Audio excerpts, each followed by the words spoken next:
corresponding periods to date. Also to highlight, we have surpassed our FY24 EBITDA and profit number within 9 months of this fiscal. In terms of profitability, our performance for the quarter has been remarkable, with the EBITDA experiencing a substantial year-on-year 79% growth to 158 crores, with our profit after tax has also seen around a 50% increase to 128 crores. The integration of new businesses, we have acquired iData, Citizenship Invest and RD Fidelis, coupled with our transformative shift from a partner run to a self-managed model, have significantly strengthened our margin profile in the current period. We have witnessed EBITDA margin expansion of approximately 1,000 basis points in both Q3 and 9 months period. If you look at this fiscal, we have invested over 1,000 crores across various acquisitions. While the integration of new business is going as per plan, we continue to witness strong cash flow generation, which translates to a healthy balance sheet with a net cash position of around 690 crores as of 31st December 2024.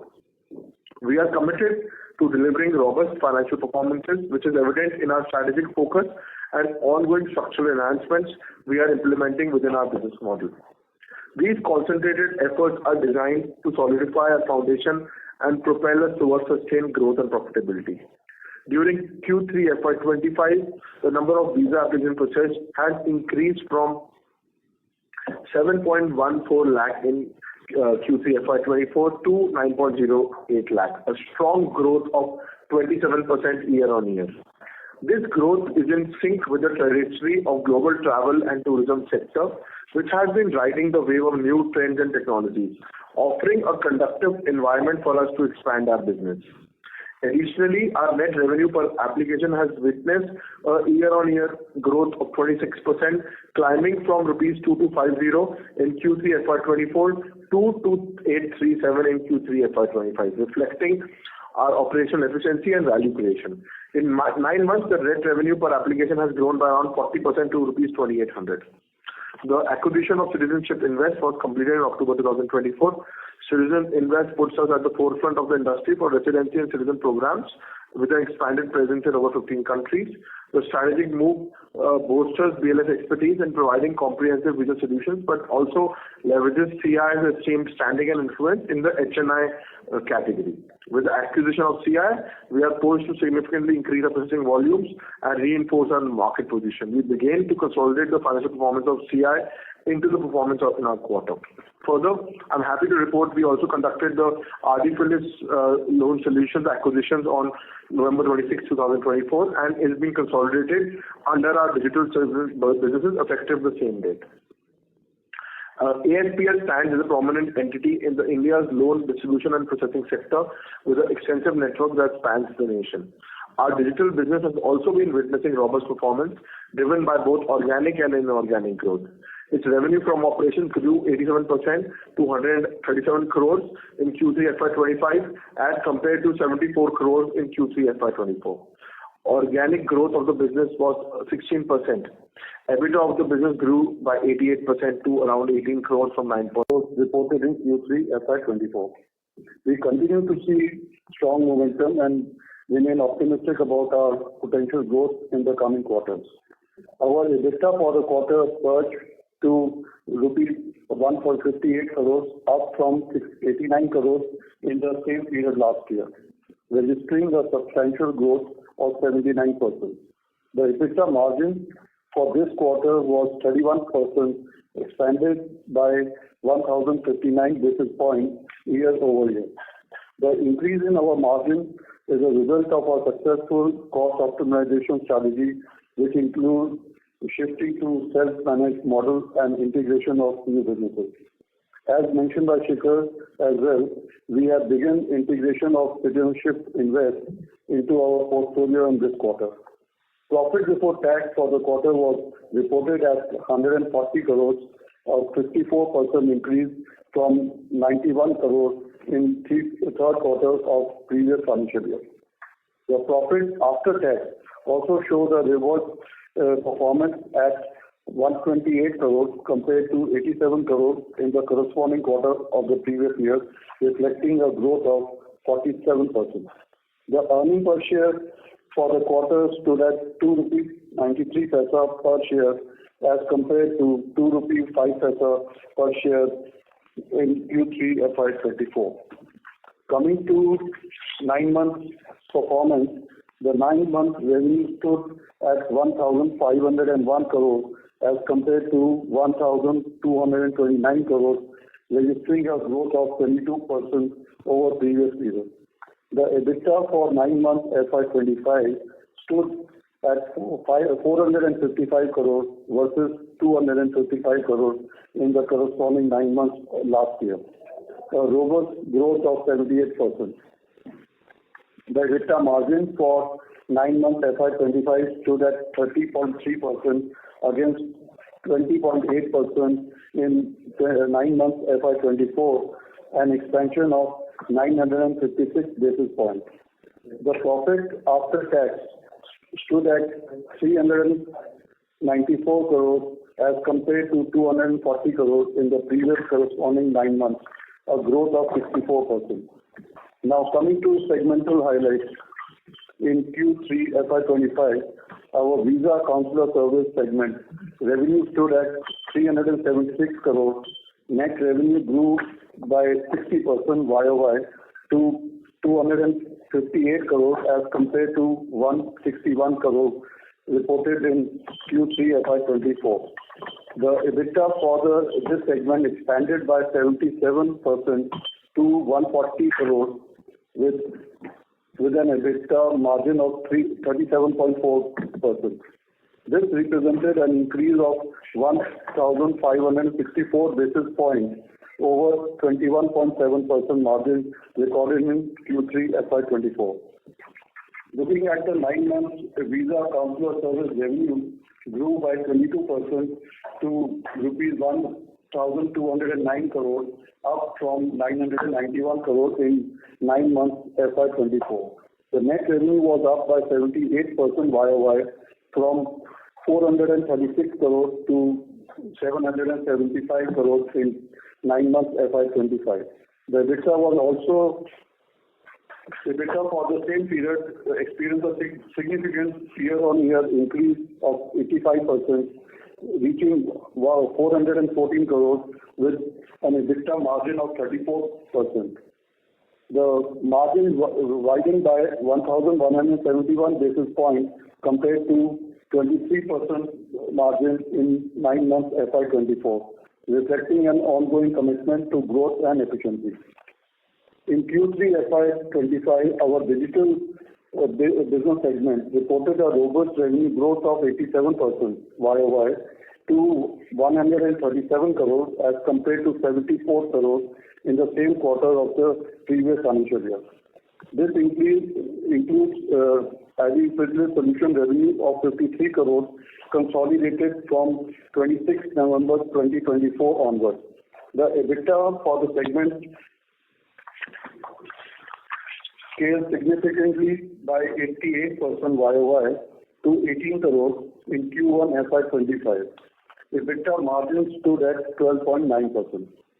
In 9 months FY25, the digital business revenue stood at 293 crores as compared to 238 crores in the corresponding period. EBITDA for the segment stood at 42 crores in 9 months FY25 compared to 32 crores in 9 months FY24. EBITDA margin stood at 14.2% in 9 months FY25 against 13.4% reported in 9 months FY24. Having invested upward of 1,000 crores in new acquisitions during FY25, primarily funded through internal accruals, the company remains a strong financial position. As on 31st December 2024, our balance sheet reflects a healthy net cash reserve of 690 crores. That's all from our side. I will request the moderator to open the floor for questions. Thank you. Thank you very much. We will now begin the question and answer session.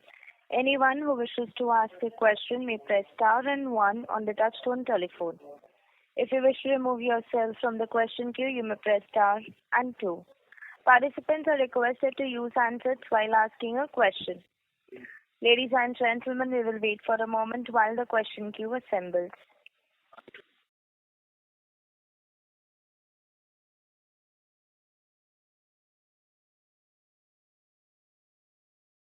The first question is from the line of Hatim Brochwala from JM Financial. Please go ahead. Yeah, hello sir. Thank you for the opportunity. Sir, I want to know that how much is the contribution from the acquisition done in the visa segment? So iData and the other company which we had acquired, citizenship company. So how much is the contribution in the visa segment? If you look at iData in the current quarter, they have contributed about 25 crores, and Citizenship Invest has contributed of 4.75 crores of profits of the profit. Net profit, yeah. Just try that. The 25 crore is from iData and the 4.75 crores from Citizenship. And sir, can you provide same data for the revenue? Yeah, so the revenue in iData was around 59 crores. 15. And Citizenship was about 13 crores. Sir, if I let's say if I adjust 59 plus 13, so it comes to 72 crore. Let's say if I reduce from the current number to just see the organic number, then I see a degrowth in the number, but the visa count has increased by 27%. So I'm not able to understand that on one hand the count is increasing. Yes, I think we have understood the point. So basically, Amit, you can add, and this is, if you talk about year on year, we have got, if you see the net revenue, that has actually increased. So basically, we look at the net revenue, the growth, because there is as we have talked about the change in the business model. Hello? Yeah, yes, sir. So can you check that there is a growth matching with the growth in the numbers? Is your top line impacted by the business model change? No, top line has not affected because of the change in this, but mainly it is more on the net revenue.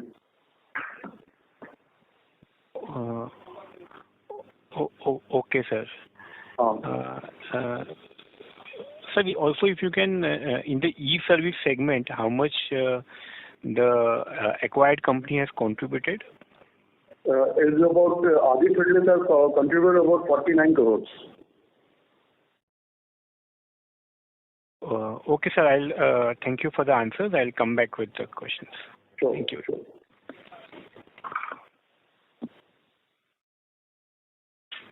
Thank you. The next question is from the line of Sandeep Agarwal from Naredi Investment. Please go ahead. Hello. Yeah, hello. Yes, sir. Yes, sir. So my first question is regarding, we have categorized three types of services, core services, value-added, and personalized citizen services. So can you provide the bifurcation of turnover and margin between them? Sorry, can you repeat the question? So we have categorized our services in three types of services: core services, value-added services, and providing citizenship services. You're talking about BLS services. Yeah. So can you bifurcate the turnover and margin between them? I think that were three lines of business that we are doing, that we are providing banking correspondent services, we are providing e-governance services, and we also provide assisted e-commerce, at the time of IPO we had mentioned. But the margins are pretty similar in all these segments. Till now we don't bifurcate because, the same state we are doing multiple things. We are also running banking correspondence, we are also running e-governance using the same centers. We are also providing assisted e-commerce using the same centers. So that is why we don't bifurcate the numbers. Okay. Okay, sir. That's it. So just another one. So other income down from 23.4 crore to 14.7 crore Q-on-Q basis. So Yes. That is where we, in our, Shikhar also talked about that we have done the investment in the new businesses. So the interest from fixed deposit have come down. Okay. And so our net profit margin and operating profit margin also down Q-on-Q basis. So what is the sustainable, any reason, and what will be the sustainable margin? We have been saying that we want to maintain over 30% margin in our visa business, and digital business will change because of the mix of Adi Fitless and the other businesses. They have a different percentage of margins, so there will be a change happening depending on the revenue mix in that particular quarter. But if you see our visa business, our margin has grown over 36% in the last quarter, and it was 20% last year, but now it has grown to 37%. So there has been a little change in the e-governance business because the IDPLS business that we acquired is at lesser margin, but more, profits overall are growing, if you see. So definitely, visa business specifically, we want to maintain the margins, and e-services also, probably it will maintain as well. Okay. Thank you. Thank you. Thank you. The next question is from the line of Arpit Shah from Stallion Asset. Please go ahead. Yeah, hi Shikharji, hi Amitji. Am I audible? Yes, we can hear you well. Yeah, I had a question around if we see the seasonality part. If I see last year number of visa applications around 7.14 lakh applications in Q2, Q3 and Q4. And this year we have seen a dip on Q basis. From 10 lakh we've come to 9 lakh visa applications. So how should we read these numbers, and what kind of numbers should we expect for quarter 4? Should we expect 1.2 million applications for quarter 4? How we should read that number? So see, if you see this quarter, we have done around 9 lakh applications, correct? And if you see the same quarter last year, December 2023, we had done around 7 lakh applications. But if you see previous quarter, we had done 10 lakhs. So obviously, since this quarter, there is seasonality. December, people travel less, November, December. So that is why we have done lesser numbers compared to last quarter. Still, because of the acquisition of iData and new contracts that we had started, there has been an addition in the numbers, and it has actually increased from 7 lakhs that we did last year. There was some organic growth, some because of the acquisition, some new tenders, and that is the reason we have done 9 lakhs. In this quarter. And going forward, quarter 4, January is also a little less, but February, March, we start seeing numbers coming up. And quarter 1, we see good travel going on. So definitely, going forward, we feel the numbers should go up. No, I was referring to Q2, Q3, Q4, FY24. The numbers were broadly the same. There was no seasonality impact in FY24. In FY25, we have seen a dip of 10% Q1Q in Q3 FY25. So how we should read the Q4 number? Actually, last year, what happened was one of our contracts that we run for the Indian Embassy in Canada, there was a major surge in Q3 in terms of revenue. There was a change in the environment over there, policy wherein people had to, come to the center, because of some change in regulation in the local laws of the country. So that is why for that quarter last year, we had seen a certain surge in revenue, but now it has come back to normality this year. So that is why normally on an ongoing basis, quarter 3 seasonally is less for us as a company. Got it. So now, if up to the FY26, what kind of PAT guidance you would like to give to the market? Because this year probably we're going to close around 520 to 550 crores kind of a number on the PAT front, FY25. So FY26, you can still think that the growth would be let's say more than 30% on the PAT front, FY26? See, if I talk about the past, and tell you about the market, where it is heading. If you see in the last 5 years, we've done 70% CAGR growth in terms of profitability. This year, in 9 months, the entire profits of the last year we have surpassed already. We have already spent 1,000 crores of rupees on acquisition. If you see in the future, many new tenders that we are bidding for, there are billions of dollars of tenders that are coming out on an organic basis. Then inorganically also, we're looking at acquisition opportunities. So definitely, first of all, our objective is to maintain, whatever number that we have achieved, we want to make that the new base. Whatever margins we have achieved, we want to make that the new base. And going forward, definitely, there are multiple opportunities both on the organic and inorganic front. So definitely, we would want the company keeps on continuing to grow. We have not given any projection or such, to the market that this is the percentage we want to grow at. But as having, seen our past, the potential is there. Only 50% of the market is outsourced.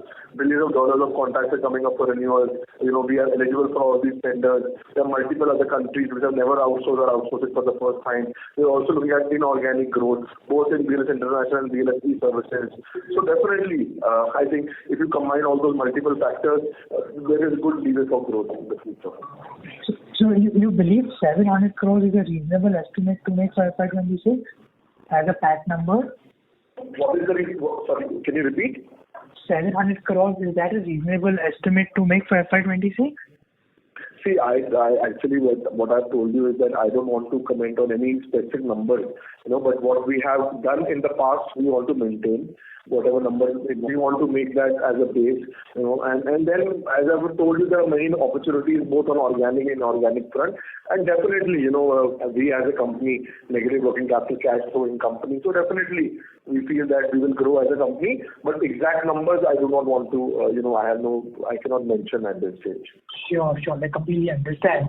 In the visa and consular business, what percentage of business is now not directly dependent on visa? Like what percentage will be visa and what percentage will be non-visa in the visa and consular business? That percentage normally we don't take out. If you see in the COVID period, we did 50 crores of profit each year. Still, that was only on the back of consular service business. Obviously, that has also grown.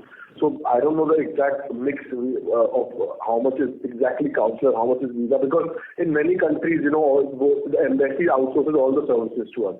It is including consular and the visa. So there is no specific mix that we have taken out. Got it. And Thank you, Mr. Shah. May we request you to please rejoin the queue. We have participants waiting for their turn. Thank you. Ladies and gentlemen, in order to ensure that the management is able to address questions from all participants, please limit your questions to 2 per participant. If you have a follow-up question, you may rejoin the queue. The next question is from the line of Ankush Agrawal from Surge Capital. Please go ahead. Yeah, hi sir. Thank you for taking my question. Firstly, just a clarification, the 25 crores and 4.75 crores numbers that we gave for iData and citizenship, these are EBITDA numbers, right? Not net profits. These are net profit numbers, right? These are net profit numbers. No, last quarter you gave a 23 crores EBITDA for iData. Yeah, so iData, the revenue was about 59 crores and they are the profit of 25 crores in this quarter. And we got only 5 quarter. No, last quarter of Q2 you said EBITDA was 23 crores. Now you're saying PAT was 25 crores for this quarter.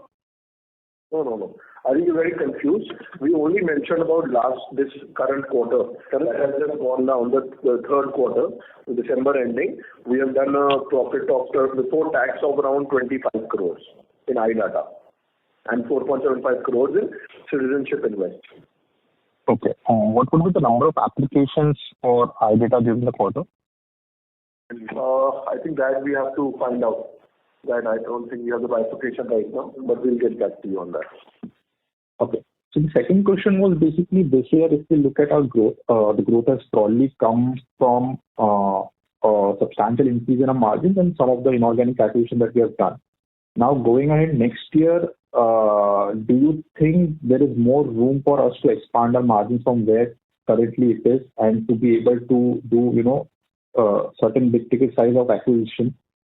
Because otherwise, I mean, do you think there are organic-wise, you are looking at some of the contracts that will close, that will deliver you the kind of growth that we have been seeing? No, if you see, because otherwise, sequentially, there is hardly any growth in the core business. So how if you see, how can you say that? If you see last year we have done 88 crores of EBITDA, on a combined level, in December quarter. And this year we have done 140 crores of EBITDA. So if you so that's what I'm trying to say. This year obviously we have seen a substantial increase in our margin. If you see, we subtract the iData and citizenship numbers from 140 crores, the number comes to around 110 crores. So compared to 88 crores, we have done 110 crores of EBITDA, only on organic basis, So there has been a surge of 30-40% even on the organic business. And if you see, absolutely. I'm not denying that. Obviously, you have delivered a substantial increase on the core business margins. Those were like low 20s. This year it's like mid 30s.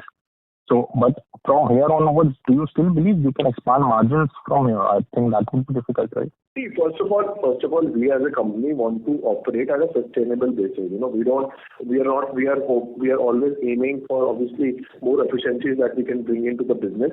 If you see, last year we were doing 20% of the EBITDA margin at consolidated level. This year we have reached 30% level. From last quarter there has been a little dip because of the acquisition of our subsidiary. In our subsidiary acquired this company, RDFLS Loan Solutions, which is at a lesser margin. So definitely our objective, as I've said in the past, is to maintain the margins that we have achieved. Whatever margins we achieve, we want to maintain that. And we keep on striving for bringing in efficiencies in our business that may or may not lead to increase in margins in the future. But definitely, whatever we have achieved, we want to maintain that. That is what I want to specify. Okay, got it. Just the iData application number for the quarter, if you got it. Sorry? The number of applications for iData, if you have got it. That we need to, maybe we can send you this separately because we don't have those numbers handy right now. Okay, got it. Thank you. Thank you. Thank you. The next question is from the line of Tanish from Bees Capital. Please go ahead. Do you have any data on what percentage of your existing contracts are up for renewal in next 2-3 years? We have renewed 90% of our contracts. So as we have said in the last 1-2 years after COVID, all of these contracts came up for renewal. In Spain, we have won the contract again. Last few years, we have won the contract with the Indian Embassy in Canada again. So 95% of our contracts, 90% of our contracts we have renewed. And so what percentage will be renewal next year, next 2 years? Next 2 years, all these contracts are 5 to 7 years, some are 10-year cycles. So as I said, most of the contracts we have renewed. Next 2 years, probably 5-10% of the contracts might be coming up for renewal. And what amount of new contracts are you looking to bid in next 2-3 years, bifurcated by geography, if you have any data? Where is the traction? There are multiple tenders that we are bidding for. A multi-billion-dollar worth of opportunities that we are bidding for. There are different stages of bidding. A lot of this we have done. If you see the press releases and announcements that we have done in the last 1 year, we have added new contracts with Portuguese, Poland, Italy, Hungary, Czech Republic, many governments that we have added. So there are multiple other tenders also that we are bidding for, and some of the countries which are outsourcing for the first time also. So there are multiple opportunities that we are looking at. Okay. Just another bookkeeping question. What is the difference between the net revenue and the revenue from operations in the visa and consular segment? Like what are line items are not included in the net revenue? Yeah. So basically the direct expenses and like commission to or when we had the partner model, what we used to pay them was a direct expense. For example, courier charges. So the Blue Task payment has been netted off. And it is net revenue basically means is the net revenue which we are earning per application. And that is what we focus on and we strive to increase that. Thank you. The next question is from the line of Akshat Bairati from RSPN Ventures. Please go ahead. Hi, thanks for the opportunity. Sorry if this question is being repetitive. Just wanted to understand on the sequential revenue bit. So then we have seen the number of applicants and the revenue per applicant dipping this quarter sequentially, which has impacted our revenues. But in Q2 as well, if we remove the iData revenue, sequentially we saw a dip of almost 13.5 to 14%. So any color on that will be really helpful. And the second part of the revenue is that we have done 3 acquisitions in the previous couple of quarters. So when do we see this revenue growth kicking in sequentially? See, I think we did not understand your questions properly, but from what we understood is that quarter on quarter, as we have explained, there's a dip in the volume, because of seasonality impact. Still, if you see, our net revenue per application has actually gone up. Right? So actually quarter on quarter, year on year, both the parameters, our revenue per application has gone up. Only the overall revenue has dipped because of the volume drop. And I think that is what was the first point. Second point, how we look at it, our existing business growth depends on the growth in the travel industry. And if the travel industry overall grows at around 11% CAGR, then our growth, we work on, say, 15% as a growth in our numbers and revenue. Got it, sir. So second question is on the cash. We are carrying around 700 crores of cash balance. So are we planning any more acquisitions going further? See, this financial year, already spent upwards of 1,000 crores in acquisitions, and definitely we have spent a major chunk. Still, we have 700 crores of net cash on the books. Going forward, as we have explained in the past, we are constantly looking at value accretive opportunities for the company, both from organic and inorganic basis. So definitely we are open for inorganic opportunities, as well as when we win new tenders, technology, we need to deploy cash. So we are very open for more opportunities in the future. Thank you. The next question is from the line of Manish Shorge from CGMC Capital. Please go ahead. Hi, Mr. Agarwal. I believe that you have given a number of 49 crore as a revenue of Aadifidelis. Is that correct? Yes, correct. Okay, so I just wanted to know that this number is for entire quarter 3, or I think it has been acquired at the end of the November, so this number is for December or for the entire quarter 3? I think this is some part of November and December. 26th November onwards. 26th November onwards. Okay, so if I'm not wrong, in FY24, this company has done a revenue of 577 crores. So can I assume that in quarter 4, the number could be around, the revenue could be around 150 crores for Aadifidelis? Yeah, that is what we expect. Yes. Okay, thank you. That's it from my side. Thank you. Thank you. The next question is from the line of Gopal Krishnan from Uttaransha Investments. Please go ahead. Yeah. Excellent afternoon to the team. Am I audible, sir? Yes, please. Yeah, fantastic. Actually, sir, I found that this iData and Citizen Invest Trust, those the EBITDA is phenomenally higher by around 50% from the data that you have provided in the investor presentation. So going forward, the 30% EBITDA that you have achieved will definitely be more, right?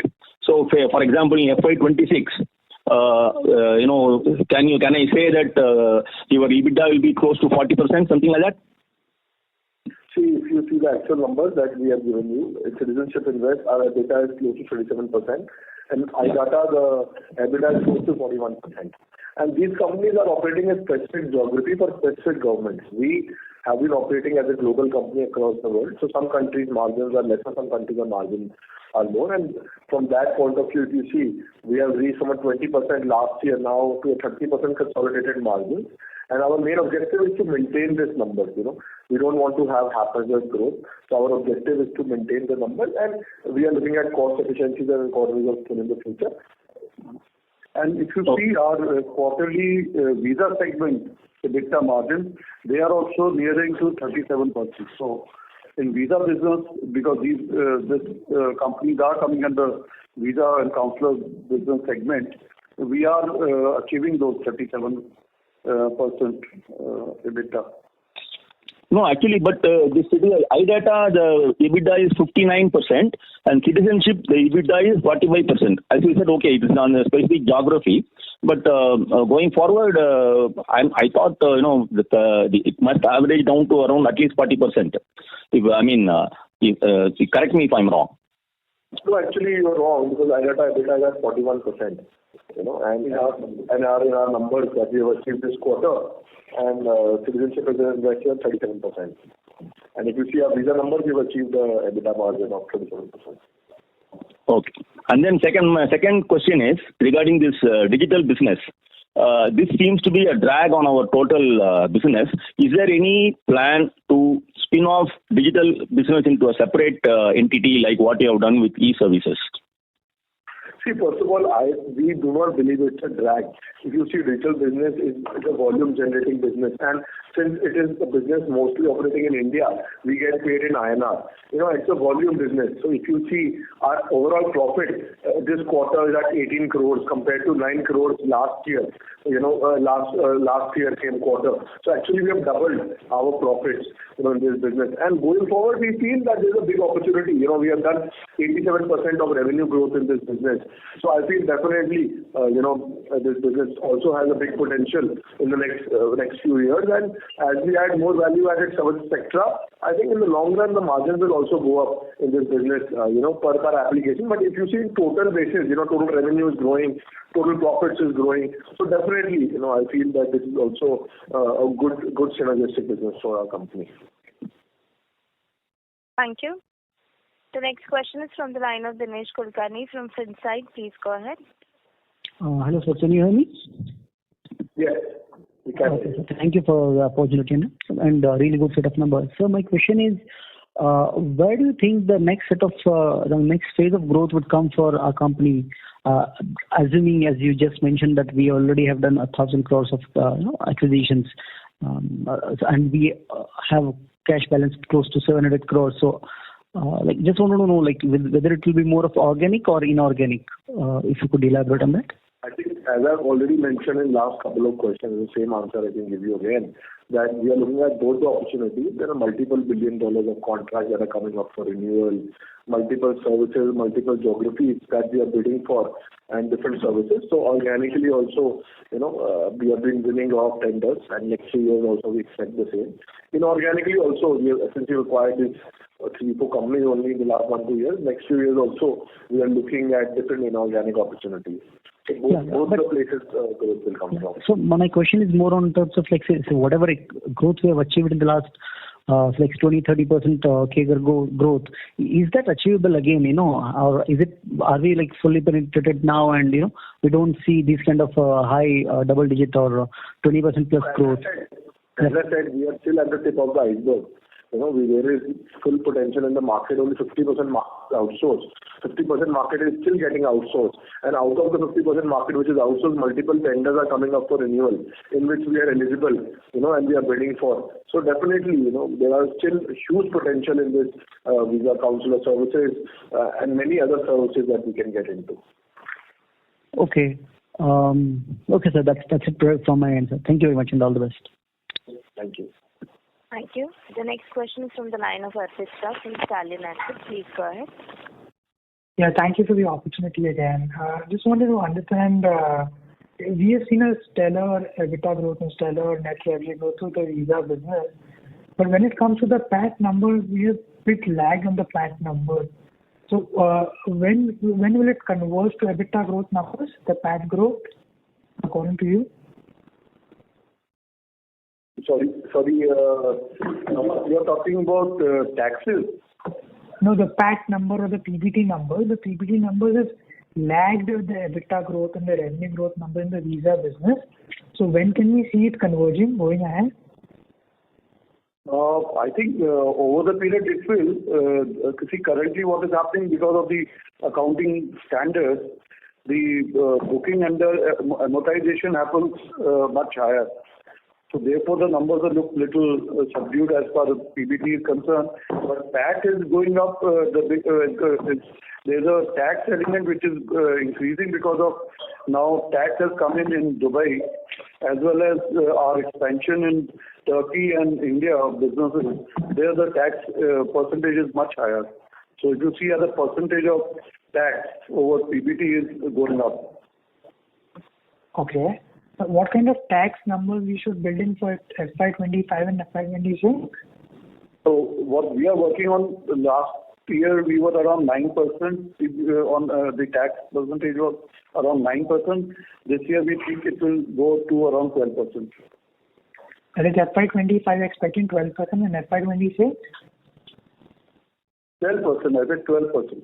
12%. Okay. And how are we looking to utilize the cash, the 690 crores? How are you looking to utilize it? Is it going to be dividends? As Shikhar said, we are seriously looking at new opportunities and acquisitions, as well as expansion of our existing business on new contracts. So those will be there, and dividend obviously will also be part of it. Thank you. The next question is from the line of Ahan Tulshan from Trivantage Capital. Please go ahead. Hi, am I audible? Yes, you are. Please go ahead. I just wanted to understand what the approximate market shares would be for BFS Global and BLS International. See, exact numbers, since the market is not very structured in terms of any market report or study, so we don't know the exact numbers. But after this acquisition of iData, etc., probably we should be globally at 15-20% market share in terms of the client governments. And we don't know the exact numbers the competition is at, but definitely we are much ahead. Okay, thank you. That's all from me. Thank you. Ladies and gentlemen, due to time constraints, this will be the last question for the day, which is from the line of Mayur Bapudra, an individual investor. Please go ahead. Hello, sir. Am I audible? Yeah, hi, I can hear you.